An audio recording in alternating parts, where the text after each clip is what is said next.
নমস্কার, আমি সপ্তর্ষি চ্যাটার্জি।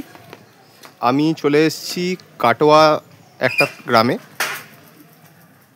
নমস্কার দাদা। নমস্কার। আপনার নামটা কি? আমার নাম শেখ আজিজুল হক। আচ্ছা, আপনি এবারে টাটা স্টিলের ধ্রুবী গোল্ড ইউজ করেছিলেন? হ্যাঁ, ধ্রুবী গোল্ড এবার ইউজ করেছি, এমনকি বিগত ২ বছর ধরে আমি ইউজ করে আসছি। হুম। হ্যাঁ, তবে ধ্রুবী গোল্ড সত্যিই মানে ফসলের ক্ষেত্রে খুব ভালো কাজ করেছে। বিশেষ করে আলুতে আমি এবছর খুব সমস্তটাই আলু ইউজ করেছিলাম। হুম। বিঘে ৫০ কেজি হিসাবে ২৫ কেজি মাটি তৈরির সময় দিয়েছিলাম এবং বাকি ২৫ কেজিটা আমি প্রথম মাটি তোলার সময় দিয়েছিলাম। হ্যাঁ, তার ফলে আমি দেখেছি ধ্রুবী গোল্ডের ফলে আমার কাঠাপ্রতি ফলনও এসছে, প্রায় ৬ থেকে ৬.৫ খানা করে আলু এসছে এবং আলুর সাইজও খুব ভালো এবং কালারও খুব সুন্দর হয়েছে।